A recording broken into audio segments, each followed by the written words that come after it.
Lanjut ya.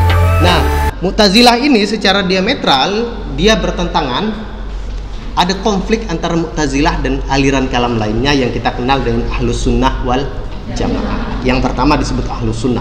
Sebetulnya konfliknya itu antara kaum Mu'tazilah dengan kalangan ahli hadis, ahlul hadis, dan kalangan fuqaha, kalangan ahli fikih sebetulnya di sana.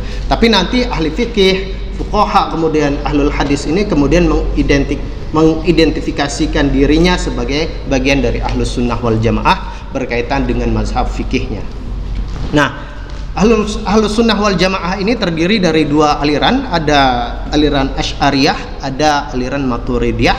Sebagaimana kawan-kawan lihat, aliran Asy'ariyah itu berasal dari nama pendirinya, yaitu Abu Hasan al-Asy'ari.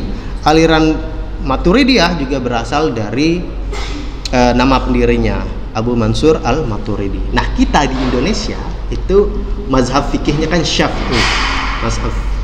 Mazhab fikihnya Imam Syafi'i. Ada yang Imam Samudra? Enggak ada ya. Mazhab fikihnya Imam Syafi'i, tapi kalamnya, mazhab kalamnya, aliran kalamnya lebih kepada Asy'ariyah. Jadi Ahlus Sunnah wal Jamaah tapi yang Asy'ariyah. Sebagian besar, terutama di kalangan Nahdiyin atau Nahdlatul Ulama yang merupakan organisasi atau organisasi keagamaan terbesar di Indonesia. Nah, dalam Ahlus Sunnah wal Jamaah ini doktrin atau ajaran kepercayaannya, ajaran ketuhanannya itu bertentangan dengan ajaran Mu'tazilah.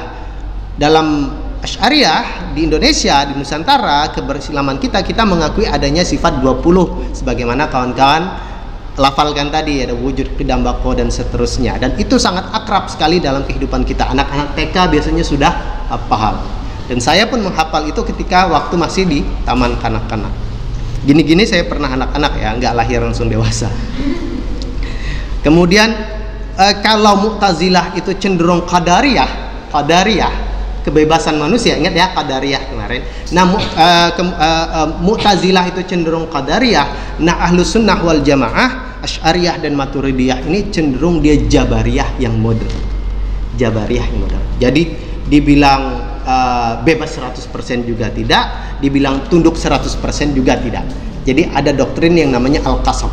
Jadi dalam satu perbuatan ada dua agen, di mana agen utamanya Tuhan dan manusia itu sebagai agen yang membantu perwujudan dari perbuatan tersebut. Jadi manusia punya kehendak, ingin berkehendak, Tuhan merestui kehendak tersebut dan kemudian manusia bisa bertindak. Kurang lebih begitu. Cenderung Jabariyah yang moderat. Kemudian pandangan berikutnya, karena mengakui sifat-sifat Tuhan, sifat-sifat Allah, maka mereka juga menganggap bahwa Al-Quran itu merupakan kalam Allah, itu bersifat kekal.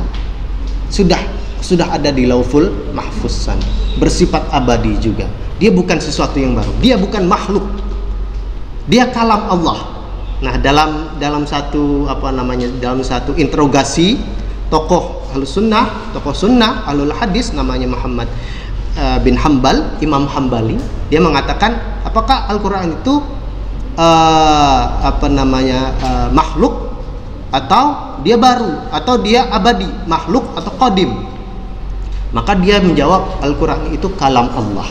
Dia tidak mau menjawab makhluk atau qadim. Dia tidak mau menjawab abadi atau baharu, tapi dia menjawab Al-Quran itu kalam Allah, kalam Tuhan. Begitu saja ininya jawabannya. Antitesis dari Mu'tazilah dalam artian bertentangan, karena dulu Asy'ariyah ini juga selama puluhan tahun itu penganut Mu'tazilah, tapi pada suatu saat muncul pergolakan batin, pergolakan pemahaman keagamaan yang akhirnya dia memutuskan mendirikan satu aliran ketuhanan sendiri yang kita kenal dengan nama Asy'ariyah. Tentang posisi akal dan wahyu di kalangan Ahlus Sunnah wal Jamaah, doktrin yang terkenal adalah berupaya kembali kepada kepada teks suci Al-Quran dan hadis, tapi juga berupaya memahaminya berdasarkan akal pikiran tanpa mengorbankan teks suci agama tersebut sebagai penurut terhadap akal pikiran. Jadi dalam artian akal ini digunakan hanya untuk membantu menafsirkan ayat-ayat Tuhan, menafsirkan Al-Quran, menafsirkan Al-Hadis. Jadi tidak diutamakan akal pikiran dulu, teksnya dulu dilihat, akal dipakai seproporsional mungkin untuk menafsirkannya. Jadi ada kalangan tertentu yang secara serampangan memaksimalkan akal pikirannya, akhirnya kesakralan dari teks suci agama itu menjadi berkurang. Nah, ini yang oleh Ahlus Sunnah wal Jamaah dianggap sebagai ekstrim kanan, terlalu mengagungkan akal pikiran. Ada lagi ekstrim kiri yang mereka bilang, ya udah tak perlu pakai akal, ikut saja teksnya, jangan ditafsirkan. Nah, itu yang disebut sebagai ekstrim kiri. Jadi Ahlus Sunnah wal Jamaah ini moderat di tengah-tengah. Dia akal juga pakai, tapi seproporsional mungkin, tidak berlebihan untuk memahami ayat-ayat Al-Quran, untuk memahami perintah-perintah Tuhan. Begitu ya kurang lebih perdebatannya. Kemudian manusia bisa melihat Allah di akhirat kelak. Kemudian pelaku dosa besar itu adalah masih muslim, masih orang yang beriman, tapi dia fasik, sebagaimana bertentangan tadi dengan Mu'tazilah yang manzalah baina manzilatain dan seterusnya.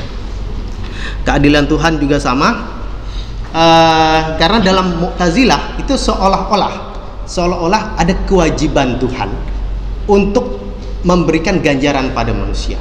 Kalau manusia berbuat baik, seolah-olah Tuhan wajib membalas kebaikan, membalas pahala, memasukkan ke dalam surga. Kalau manusianya berbuat jahat, seolah-olah dalam doktrin keadilan Tuhan Mu'tazilah, Tuhan itu seolah-olah wajib membalas orang itu sesuai dengan perbuatannya. Kalau dia berbuat jahat, maka dia mendapat dosa dan masuk neraka. Jadi seolah-olah ada kewajiban yang dibebankan kepada Tuhan. Tapi kalau di kalangan Ahlus Sunnah wal Jamaah, karena mereka menganut Jabariyah yang moderat, mereka mengatakan tidak, keadilan Tuhan itu tidak membebankan Tuhan dengan kewajiban tertentu, termasuk membalas apakah orang itu mau dimasukkan surga atau tidak, itu terserah Tuhan, bukan karena amalnya. Nah, ini mungkin sering kawan-kawan dengar bahwa kita masuk surga itu bukan karena amal perbuatan kita. Biasa ustadz-ustadz ceramah kayak gini. Tapi karena apa? Karena keridhaan Allah, karena kehendak Allah. Jadi Allah punya hak kekuasaan yang mutlak mau memasukkan kita ini ke dalam surga atau neraka, tapi bukan karena amal perbuatan kita. Makanya jangan sombong kalau ibadahnya sudah bagus. Makanya jangan sombong kalau sudah sedekahnya banyak. Makanya jangan sombong kalau kita sudah berbuat baik sedemikian. Karena masuk tidaknya kita ke dalam surga atau masuk kita surga atau neraka itu bukan karena amal perbuatan kita, tapi karena kemurahan hati Allah, tapi karena kehendak Allah.